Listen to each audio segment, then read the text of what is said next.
The topic I'm going to discuss today is whether euthanasia, physician-assisted suicide, and death with dignity should be legal. More specifically, to what extent and under what conditions should they be legal? Euthanasia and assisted suicide should be viable options for everyone and legal under the conditions that the patient requesting is terminally ill, in a state of irreversible decline in capability, they are over the age of 18, and understand what they are doing without feeling pressured. In other words, it must be voluntary.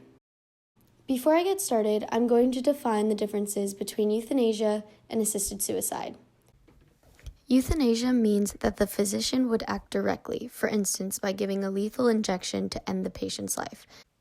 With physician-assisted suicide, the physician still provides the means for death, most often with a prescription. However, the patient, not the physician, will ultimately administer the lethal medication. Today, a more modified form of physician-assisted suicide is known as death with dignity.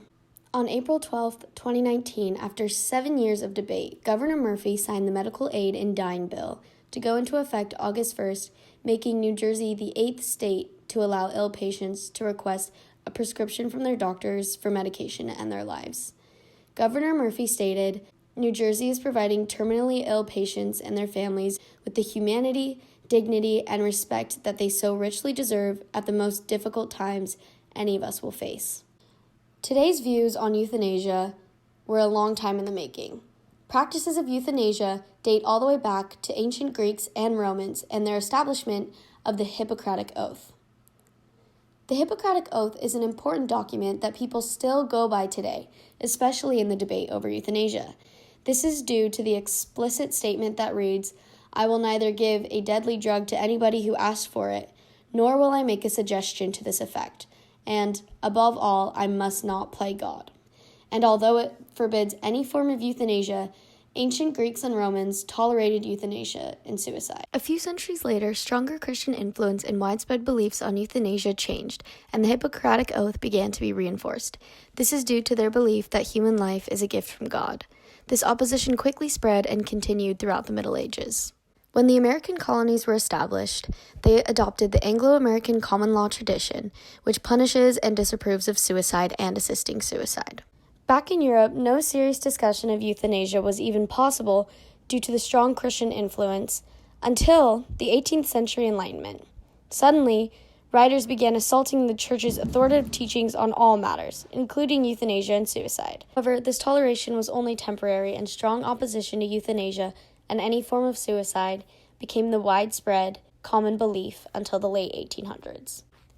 By the 1940s, many people believed that euthanasia would be legalized. However, the discovery of Nazi use of involuntary euthanasia against mental patients and handicapped children during World War II immediately put the campaign on a downfall, and it would not regain credibility until new campaigns began nearly 50 years later.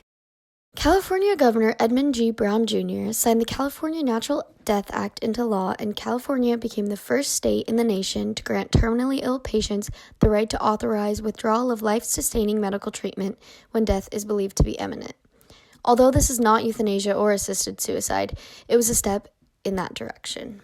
Between 1991 and present day, Washington, California, Michigan, Maine, and Massachusetts voters defeated a proposed physician-assisted suicide bill and death with dignity bill.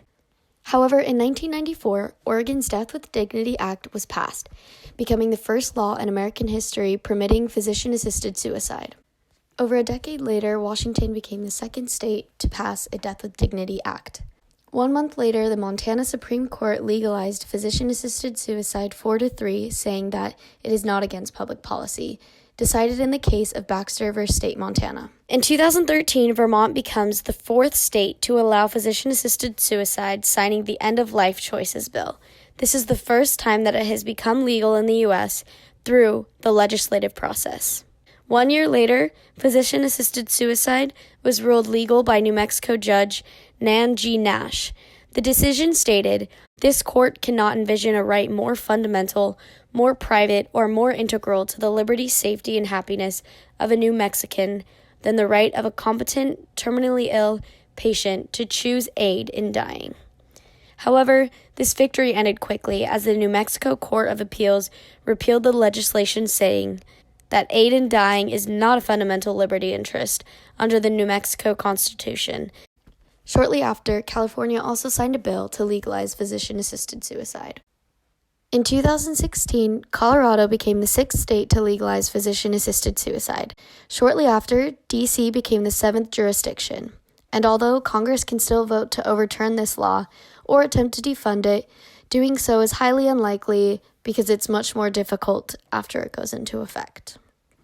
In 2018, Hawaii became the 8th jurisdiction. Most recently, New Jersey became the 9th jurisdiction. In the early stages of the debate over euthanasia, the government was not strongly involved simply because they refused to hear any cases regarding it.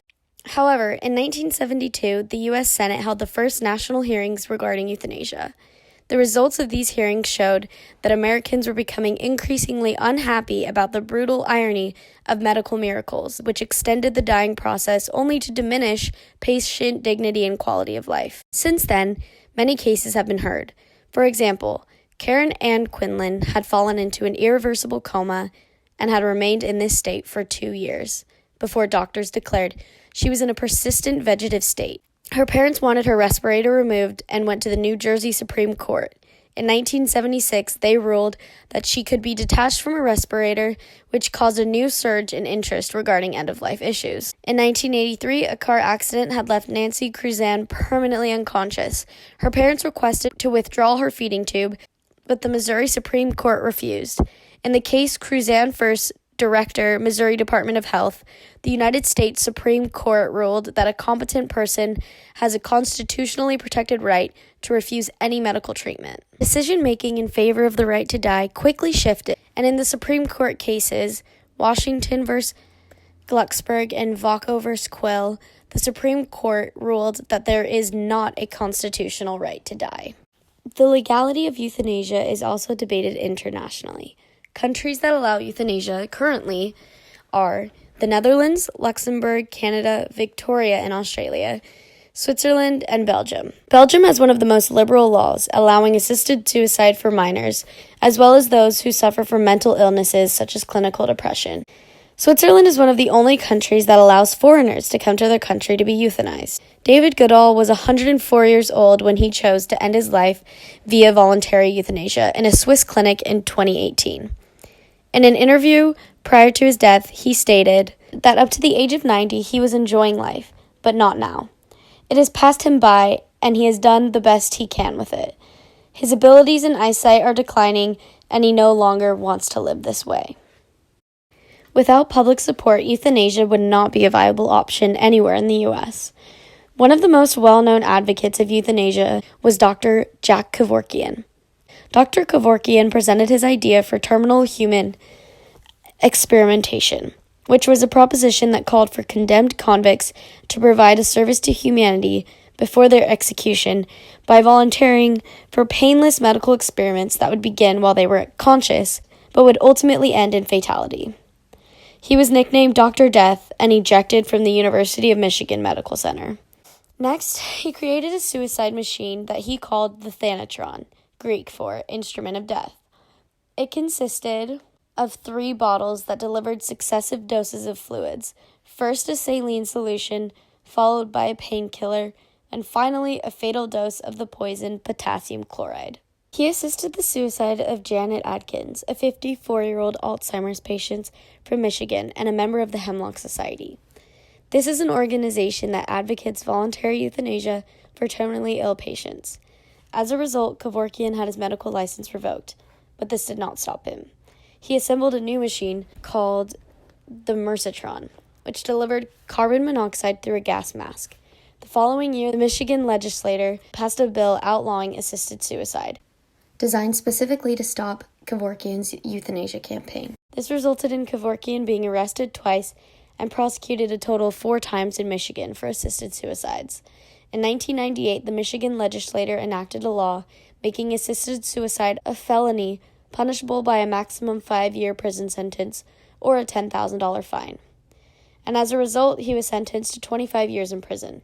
He would only serve 8 years before being released on good behavior and the promise to commit no more assisted suicides. In this interview, Kevorkian gives his answer to the question of whether or not euthanasia should be legal. I didn't do it to end the life. I did it to end the suffering the patient is going through. The patient is obviously suffering. What's a doctor supposed to do? Turn his back? If he's a coward, he is. One of the biggest advocates in favor of the most recent New Jersey Death with Dignity Act was Susan Boyce, a 55-year-old terminally ill patient with a progressive genetic disease known as alpha-1 antitrypsin deficiency, resulting in 29% lung function. She supported this bill, stating, "I would like the option of medical aid in dying as a last resort to ease my final days. I know it will give me peace of mind simply having the medication, even if I never use it. It will make it easier for me to fully live out the time I have left." However, not everyone shares the same belief that ending your life should be a choice and a viable option.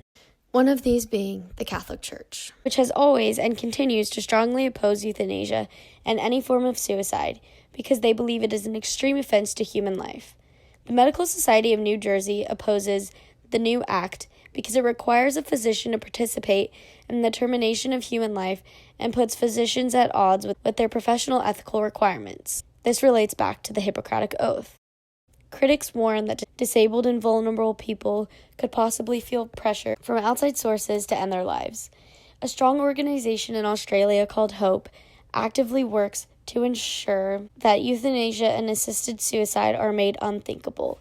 They believe that oftentimes people do not want to end their life because of the physical pain they are experiencing, but because of existential suffering caused by despair and loneliness. Bob Kafka and Marilyn Golden are part of an organization called Not Dead Yet, which is an organization similar to Hope from Australia, but based in the U.S. Kafka states that over a third of those who request assistance to die do so because of feelings of being a burden, and the last thing we need is for those in power to make public policy choices. Despite this opposition, euthanasia and physician-assisted suicide should be viable options because they can help end the suffering of people across the country and give them peace of mind during one of the hardest times of their lives. They should be legal under the conditions that whoever is requesting them has a terminal illness and there is no cure for this illness, they are over the age of 18, and the action is voluntary. Thank you.